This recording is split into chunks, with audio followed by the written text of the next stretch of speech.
Welcome back to another episode of The Conversation with me, Jordan Brown. Today we have another special guest, Josiah Bruny of Music Changing Lives here in the Inland Empire. So before embarking on a career as an education entrepreneur, Josiah Bruny had a successful business career for more than 10 years. First as a street team promoter for his elder brother Juan G, and record labels such as Priority, Capitol Records, and many others, and later as a CEO of his own label, Higher Ground Records. Bruny's vision is to build new age safe havens around the nation for disadvantaged youth who are aspiring to learn what it takes to compete in the entertainment industry and to teach them how to market themselves to become successful entrepreneurs, whether in community centers or schools. He plans to accomplish this through the expansion of the Changing Lives Showcase, which was developed by his foundation, Music Changing Lives, a nonprofit organization focused on reducing our community's dropout rates through innovative music and art after-school enrichment programs. Since the pandemic, his teams have fed over 450,000 families throughout the Inland Empire through their hunger relief program. And they've taken their programs virtually to allow youth an avenue to express themselves. So let's get into the conversation with Josiah Bruny. So let's see, how long have you been doing what you've been doing? I was looking up Music Changes Lives, and I'm really interested to see the work that you do. Thank you. So Music Changing Lives has been around since 1998. We're going on our 23rd anniversary. I'm going on my 23rd year of life. My lucky charm. Okay. So do you play any instruments? Do you sing? Do you have this musical talent? Yeah, so my family really started the music industry business. I was a promoter for my older brother, Juan G, and became so successful at it. It landed me gigs for like Priority, working up under my guy Art Gibson and James White, and then doing the Ice Cube concerts and tours. And then even once we were at Priority, then that's when Master P came and promoted his albums for a while. And then also did things at Coca-Cola. And so when Master P was around, my dad made this joke one time. He said, if Master P can become a billionaire off saying, nah, I know you can sell more records. And so we were joking around in the studio one day, just horsing around, and he liked the song that me and my younger brother were rapping on. And then he forced me to do the song. And then that led to, after I did that one song, a producer by the name of DJ Flex come to us and say, yo, I want you to rap on this Tupac tribute. And I'm like, yo, man, I'm not a rapper. I'm just out here as a promoter. My dad actually forced me to do the song. And then it wound up me being on a Tupac tribute. And so after that happened, it was like, wow, maybe I do have a gift. Maybe I have a talent. And so then I created my own record label, built up Higher Ground Records, and did it properly to where we owned 100% of the label, 100% of our publishing, and just hit the ground running. You said it's Higher Ground. What's the name of it? Higher Ground Records was the name of the record label. That is cool. So you still have artists on the label and everything? No, not artists signed to the label or anything like that. My thing is teaching artists how to own 100% of their being. So they'll own the label, they'll own the company. And then if we want to invest into them, we'll license the music, things like that, to where they get a fair percentage and we get a percentage if we license it. So it's more like licensing deals so that all of our artists are owners. I got that model kind of from Wu-Tang. Shout out to my guy RZA and the Wu-Tang and those dudes. They set up a real strict scenario to saying if everyone has our own label, they have to talk to each company, not just one artist. And so that's what I've really learned that out of the industry game is that make them come talk to the company, not just the artist. That's really cool. I know a lot of the artists out here are getting exploited and not making any money with the labels that they're on. So that's really cool that you guys do that. Thank you. Let's see, music or outside of music? What is your favorite thing to do? I mean, I call myself the hip hop Harry Belafonte. As you see, I'm on the road right now. So I say that because I love philanthropy. I used to love doing the music and being in the crowd and things like that. But once I got into this philanthropic world, this is my life now. I live it, I breathe it. To see individuals gaining self-actualization is my key. We want to build a million millionaires here in the Inland Empire and then keep it growing. So that's my goal. Yeah, I wanted to ask about that. Like, I know that a lot of people talk about, industry, LA is a place, New York is a place, Atlanta. Like, what's going on in the music industry here in the IE? Man, we got some hot artists coming out. If We got girls like Lady Lines dropping stuff. My guy Noah, he's doing his thing, and there's several others. Noah James? Um, huh? Is his name Noah James? Yes, Noah James. Yeah, Noah James, tight. Conscious dude. Shout out to his granny. Rest in peace, granny. But yeah, artists like that we got out here. And then my guy Price and them, you know what I'm saying? They doing their thing. What a lot of people don't realize is the Empire was where they broke a lot of records. The Orange Show was a headlining place for guys like Mac 10, Snoop Dogg, all of them.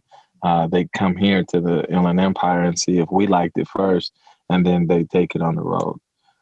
So it was a hot spot. A lot of people, I'm dating myself, but Carlos O'Brien's was like one of our biggest clubs here in the Inland Empire as well, to where they brought a lot of MCs and a lot of artists to the Inland Empire. So we want to highlight that, bring that back, and be the voice for the youth and the artists coming up here in the Inland Empire. Yeah, absolutely. That's really cool. Because I know, like I said, a lot of people talk down on the IE, and I just know that there's stuff out here and people are making it happen. Straight up. In terms of music changing lives, so I was looking up, you guys are working with these kids, and I want to say teenagers as well, and just, doing this transformational work through music and through artistry. Can you talk a little about of what made you want to get started in working with at-risk youth in terms of enrichment programs? Wow, great question. So what got me wanting to work with kids that were at risk in enrichment programs is I was once in their position. I was a victim of peer pressure and just life in itself, growing up in a community where you don't have too many positive options. But I had a loving family, but my question was, how do I make money? And so one day I remember it vividly. I was at elementary and they're teaching us that just because I'm an African American, I'd make less money than a Latino, a white, X, Y, and Z, right? And then male, female, all these gears. And so instantly I walked out onto the playground after that. I said, so no matter what I'm doing, I'm going to make less money than these guys if I follow this track. I want to go with who's making the money.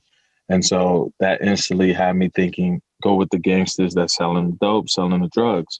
So I fell into that for a long while. And then it wasn't until about, I say 96, 95 to where I start finding myself and realizing that stat that they were teaching us is false. It's a lie. It's not truth. It's all what you put, and money is just energy. And however much energy you put towards it, you receive, and whatever you do, you get back. And karma is real, right? So I then took my life into my own hands, did a total 180, and built up Music Changing Lives from what it was in 98. And then we just started off wanting to teach individuals how to own their music and own their royalties. And I said, if I could make it out of the hood from selling music and selling tapes, we can do the same thing with these kids and teach them the same thing. And so it was something real simple. It was like, I just want to stop the violence in my community and show kids that you could become self-employed, kind of like what my shirt says from my guy, that created that. That's all we wanted. And just teach individuals how to own their royalties, own their publishing, own their masters, things like that, so that they wouldn't be robbed and fandangled.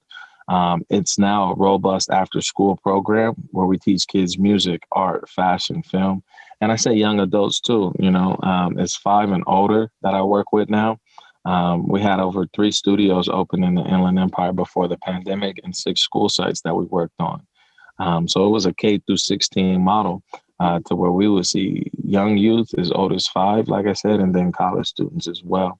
And then even start seeing some elders because we created a creative aging program where we start going into the senior homes and working with seniors and showing them some love as well. That's dope. What? Oh my gosh. I love that you have like this fully fledged, like literal life process to kind of help musicians and artists get through their thing. Because I grew up in San Bernardino, born in Riverside, and I've always kind of been interested in this artsy kind of space, but I don't know if I had I don't know what the word I'm looking for is, but or maybe just encouragement to pursue these creative endeavors like on a real level outside of, the things that I'm doing in the house or with my friends. And I've just seen so many people get into this creative work out here. And I've been noticing it even in the more recent years, like people are seriously going about their dreams when it comes to artistry, when it comes to music, when it comes to fashion. And now I'm like, oh, look at everybody out here in the IE really doing their stuff. Like, it's awesome. So you were working in, you said 3 different studios and 6 different school sites. How has it kind of transformed and developed through this virtual space now that we're having the quarantine? Man, great question. So the way we're transitioning through the virtual space during COVID is when we took all of our programs, well, most of our programs online. The only one we couldn't really take online, of course, was the recording, where we would offer the studio space to record. But as far as mixing, mastering, and production, we still are offering those online courses. And then we're partnering with cities to do this free for the students and for the families, because we know that a lot of people are in pain and we don't want to create another bill while they're in struggling times. I just really want to create a relief in some way for our kids to still be able to express themselves and be creative in this time of scarcity. We also have taken on the role of a hunger relief program. Last year, we fed over 450,000 families, just free produce. And the best part about it is it's food rescue. So it's all organic food and fresh food that comes from the store, but it is the stuff that needs to go out immediately so it doesn't go to a dump. And we're serving thousands of people every Wednesday, giving them free fresh produce. So those are some of the ways that we're trying to help our community through this pandemic. Another way, now that we went and got our own space in San Bernardino, and we now have 1.8 acres to do a community garden. And so we're going to teach people how to do farm to table, kind of take their life into their own hands, start getting healthy, working out. We got some fitness programs coming, things like that, so people could stay active. Yes, we have to be safe, but the world isn't shut down. And we want to teach people you can still do things to be creative in this time of a pandemic and still be healthy at the same time. I say health, wealth, fitness, and self-actualization is the key for our community right now, so that we could save our sanity and save our cities. That resonated with my heart. Wow, that is amazing. I don't know why we have not talked sooner. Someone should have put us in communication. I was just having a conversation about how there's so much food waste and we need to get the food waste and put it into our communities so that people can have all of these resources and, trying to change the way that our relationship with food is and going into spaces and, getting more greenery and just a more colorful plate and just trying to be healthier on a total level. And what does that even look like? And educating about so many different things in terms of health and wealth and wellness and all these different things.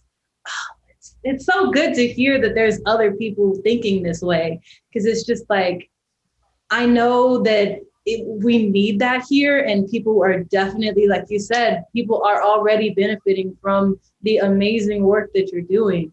So I am glad that we're having the chance to talk about it. So I know that you kind of gave a little bit about your background, but can you tell of a story that that is just really inspiring to you in terms of like someone who went through some of the Music Changing Lives programs that you have? Man, thank you so much for that. And shout out to homegirl Marla, for making this interview happen. She's been pushing for it for a while. That soul sister's so deep. And so I thank her for that. But one story that like really falls on me is this young kid, Fabs, Franklin Barnes. When he came to me, he was a young student that basically had some issues, family issues, past issues, things like that he was really going through. And he went through a lot of like different programs and different issues that just really didn't solve his problem. But when he came to the studio and learned production, the kid thrived, and all of those issues kind of went to the past. I call it this aha moment, just for me, like as well. Like I had to find myself and find what it was that I loved doing, and then it just set me on my own way. And so seeing that brother transition to where now he's still creating music, and now coming back to me, a college graduate, with a degree in the field of music, owning his own studio now in Arizona, asking me advice on how to continue to release his music and own his publishing. I mean, that's the crown jewel of what I was trying to create. And so it just makes me humble to know and to think of what time is. Like sometimes we want this thing to happen like right now, but it took it over, I think 12 years, because 2008 is when I met him. And then now 2020, right? So I had to wait 12 years. So you might add that at 365 times 12 to see that kid get his self-actualization moment. You know what I mean? So it's not a race, it's a marathon, as Nips has told us and taught us. And now we're just here to exhaust ourselves and leave everything that we got in our mind behind, because one day we'll be no more. So you're constantly, seeing these transformations with a lot of the people that you're working with, and just really changing lives on a, like you said, on that marathon basis of waiting, and then boom, one day that light bulb comes on and you really see all the work that you put into it. So, that's a blessing. What were you gonna say? So yeah, it's a true blessing. Sorry. So I guess in terms of like teaching of music and the arts to children, can you talk about your hand up, not a handout philosophy? Yes. So about 2019, I was asked to sit on Policy 47 committee with Eloise Reyes and come up with 5 different issues in our community, and then also what are 5 policies that we could do to solve these issues. And so me feeling that I'm here to fill the void for our youth, I created a system to where they could start helping us to fund wellness centers, take our current community centers, create them into wellness centers, give us counselors, give us psychologists, give us people to actually work with these students in the theory of the Maslow's hierarchy of need, to where we say if we can solve these people's small needs and give them what they need to survive and thrive as a human being, then that's when they can really experience self-actualization a lot faster. It won't take us 12, 13 years like it took for young Franklin. You know what I mean? Let's start fast tracking these families. Let's find out what's immediately wrong with them. Let's take the program that the young attorney general created. It's kind of throwing me, but she created a survey that teaches us about our childhood trauma. And I don't remember the name offhand, but I wanted to start administering that out here so that people could get over the pain that they're feeling abruptly. Let's address that first. What are we facing mentally, physically? Then how can we get you to where you need to be to give you a real chance to change your life and give you a hand up and not a handout? I think a lot of people want to make it here in the Inland Empire, and they're constantly asking themselves, how can I become the first millionaire? How can I become the first billionaire in our family? Because there's not too many of us out here that's doing it and doing that work and being able to see that type of success. So it seems kind of far-fetched, but in reality, it's not. There's a lot of millionaires and billionaires in this Inland Empire alone here. It's just they're quiet in the secret societies, and they're making money off certain industries and not showing the individuals how to do that. And so that's what I really want to change with the hand up, not a handout. Find out what people want and to create what their issues are, and then fast track the issue to get solved, and then get them on the road to becoming a productive citizen in our community. What role does, I guess, having some sort of like spiritual understanding of this like self-actualization and development like play into your thoughts about music changing lives? That's a deep question. I say I'm more of a religious person than a spiritual person. I mean, a spiritual person more than a religious person. I believe in the hierarchies of man and the Most High. And I think everyone needs to respect that boundary, right, of what people think spiritually. So it's a touchy topic. I'm still finding myself in that, and I have questions me to this day that I want to know, because there's a lot of things that have been told to us that we finding out that are lies. And so I'm at that point to where I even got to know. So what I've created for that is truth seekers. I'm out seeking the truth. We just want to know what's the truth. Where do we come from? Where are our people? What did we practice? What is the true way of practicing, the Sabbath and all of this, you know what I mean? So that's where I stand, really. That's beautiful.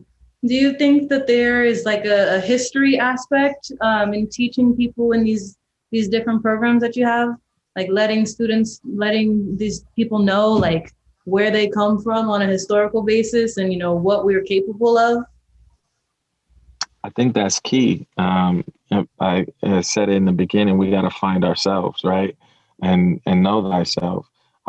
It's in the Constitution. Us as African people, we're 3/4 of a human being considered to them, because you don't know your history and you don't know your past, right?